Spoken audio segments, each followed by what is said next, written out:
नमस्कार मित्रांनो, स्वागत आहे तुमचं पुन्हा एका नवीन अशा प्रणय कथेमध्ये.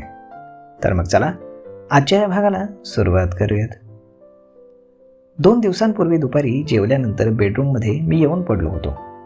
बायको किचनमधलं आवरून येत होती, तोपर्यंत मी समोर भिंतीवर लावलेल्या फ्लॅट टीव्हीवरती न्यूज पाहत होतो. बायको आवरून आली आणि माझ्या बाजूला पडली. ती माझ्या मिठीत आली आणि मी तिला कवेत घेतलं. अर्थात घरात फक्त आम्ही दोघंच होतो आणि मुलं बाहेर गेलेली असल्यानं आम्हाला पूर्ण मोकळीक होती. तसेही ते घरात असले तरी आमच्या बेडरूममध्ये आम्हाला प्रायव्हसी असतेच, पण ते घरात नसले की आम्हाला पूर्ण रान मोकळं असतं. बायको अगदी लाडात येऊन म्हणाली, "अहो, हास्य जत्रा लावा ना, बघू कुठले नवीन एपिसोड आलेत ते." मी लगेचच उत्साहानं टीव्हीवरती हास्य जत्रा लावली, कारण अर्थातच मलाही तो शो पाहायला प्रचंड आवडतो आणि शोमधली वा दादा वा ती तर माझी फेवरेट आहे. शो चालू झाला आणि आम्ही एका मागोमाग एक एपिसोड पाहू लागलो. त्यात समीर आणि विशाखाचे एपिसोड आमचे फेवरेट होते, तेव्हा तेच आम्ही निवडून निवडून पाहत होतो. अर्थात मध्ये मध्ये समीरला वा दादा वा अशी प्राजक्ता दिलखुलास हसून दाद देताना दाखवली जात होती आणि तिचे हलणारं अंग पाहून माझा छोटा पोपट कासावीस होत होता. मी घरात असलो की 3/4 आणि बर्म्युडावरच असतो आणि आत अंडरवेअर घालत नाही. बेडवर पडलेलो असलो आणि बायको मिठीत असली की तिचे प्रेमळ चाळे देखील चालू असतात. माझ्या गालावरती बोट फिरवणं, नाहीतर मग माझी पप्पी घेणं. तिनं माझी पप्पी घेतली की तिच्या ओठांवरती ओठ दाबून मी तिला फ्रेंच किस करतो. मग ती लटकेपणे रागीट कटाक्ष टाकून लाडीक तक्रार करते आणि माझ्या अंगावरती पाय टाकून मला गुद्दे मारते. मी तिला करकचून आवळतो आणि तिचे दोन्ही गोळे दाबतो, नाहीतर मग बोचे कुस्करतो. ती पण आम्ही एकटे असलो की फक्त गाऊनवर असते आणि आतमध्ये पूर्ण ओपन, आणि मग तिला चोंभाळायला फार मज्जा येते. तर असे आमचे रोमॅन्टिक चाळे चालले होते आणि समोर हास्य जत्रा बघणं देखील चाललं होतं.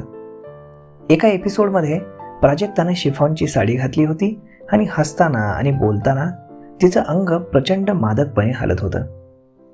काही सेकंद जी तिची झलक मिळत होती ते मी माझ्या डोळ्यामध्ये पूर्ण साठवून घेत होतो.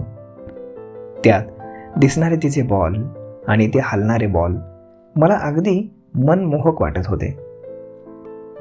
एकतर बायकोसोबत रोमॅन्टिक चाळे आणि समोर दिसणारे प्राजक्ताचे गोळे, याचा परिणाम जो व्हायला पाहिजे तो झाला आणि तो ताठरायला लागला. मी पाठीवर पडलो होतो आणि बर्म्युडात अंडरवेअर नसल्यानं माझा तंबू झाला होता. बायको मला बिलगून समोर स्क्रीनवर पाहत होती आणि माझा उभारणारा तंबू तिच्या नजरेस साहजिक पडला. त्यात मी बर्म्युडावरूनच हातानं दाबून तिच्या मांड्यांमध्ये निहून ठेवला. ते बायकोनं पाहिलं आणि मग बायको एकदम रोमॅन्टिक चाळे करू लागली.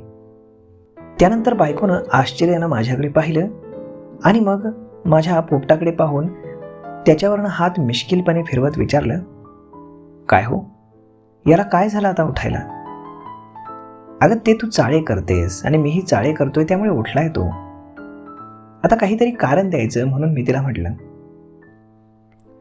"म्हणजे आता माझं काही खरं नाही तर?" बायको हसत म्हणाली आणि कुशीवर मला बिलगलेली पाठीवर सरळ झाली. ती माझ्या उजव्या बाजूला होती आणि तिनं तिच्या डाव्या हातानं माझा छोटा पोपट कुरवाळायला सुरुवात केली आणि स्क्रीनवरती हास्य जत्रा चालूच होती.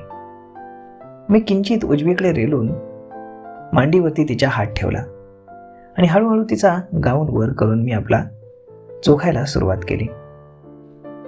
आणि मग स्क्रीनवरती एका सीनमध्ये प्राजक्ताला खळखळून हसताना दाखवलं गेलं आणि वा दादा वा असं म्हणून तिने दोन्ही हात हलवून समीरला दाद दिली. तेव्हा तिचे गदगद हलणारे गोळे, पदराच्या साईडने दिसणारं मादक पोट हे पाहून मी उत्तेजित झालो होतो आणि हे सगळं पाहून मी बायकोचा एक गोळा करकचून दाबला. हो, आत्ता लक्षात आलं. चावटपणे हसून बायकोनं बर्म्युडा खाली करून माझा पोपट हातामध्ये घेतला. "काय लक्षात आलं?" मी हळूच तिला विचारलं. "हेच की हा का जागा झालाय ते. समोर वा दादा वाला पाहून, नाही का?" छे, असं काही नाही. तू माझ्याशी चाळे करतेस ना म्हणून तो उठलाय. अहो कशाला नाकारताय? अगदी स्पष्ट कळतंय.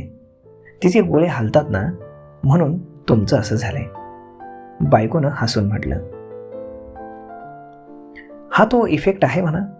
बघ ना किती मस्त दिसतायत तिचे गोळे, कसे गदागदा हालतायत पण. तेव्हा त्याचा इफेक्ट होणारच ना. काय वाटतंय तिला पाहून, म्हणजे तिचे गोळे पाहून? बायको आता फुल मूडमध्ये आली होती. हेच की तो कोण भाग्यवान असेल ज्याला हे गोळे पाहायला मिळतील, तिचे ते भरगच्च गोळे दाबायला चोखायला मिळतील. आणि तो भाग्यवान तुम्ही असाल तर? बायकोनं पटकन विचारलं. तर मग मी दिवस रात्र तिला चिटकून राहील. या वयात दिवस रात्र जमेल का तुम्हाला? बायको चावटपणे हसत म्हणाली. तुला काही शंका आहे का माझ्या स्टॅमिनाबद्दल? मी हळूच तिला जवळ ओढत म्हटलं. नाही तशी शंका तर नाही, तुमच्यात अजूनही जोर चांगला आहे. बायको अगदी मादक हसून म्हणाली. हो ना, मग चल मग. त्यावर बायको पण चेकाळली आणि मग त्यानंतर मी उठून पूर्णपणे ओपन झालो आणि टेबलच्या साईडच्या कप्प्यातून मी नेहमीची जॉन्सन बेबीची ऑइलची बाटली काढली आणि मस्तपैकी सगळं ओलं करून टाकलं. तोपर्यंत बायकोसुद्धा गाऊन काढून झाली होती. मग बेडवरती वळून मी पॅरलल उशा डोक्याखाली आणि खाली टाकल्या आणि मग त्याच्यानंतर कार्यक्रम चालू केला. एकीकडे हास्य जत्रा चालू होती, तिकडे प्राजक्ता दिसत होती आणि इकडे माझी बायको. अशा पद्धतीनं आम्ही मग मस्तपैकी कार्यक्रम केला. आणि मग सगळा कार्यक्रम झाल्यानंतर बायको म्हणाली, आता हास्य जत्रा बंद करा, नाहीतर तुम्ही परत चालू व्हाल आणि मला बोलायची वेळ येईल ना बाबा ना. आणि मग आम्ही दोघेही खळखळून हसलो आणि एकमेकांच्या मिठीमध्ये झोपून गेलो. तर मग मित्रांनो, आजचा हा व्हिडिओ तुम्हाला कसा वाटला हे तुम्ही आम्हाला कमेंट करून नक्कीच सांगा. आणि जर आवडला असेल तर आपल्या जवळच्या मित्रमंडळींसोबत नक्की शेअर करायला विसरू नका. धन्यवाद.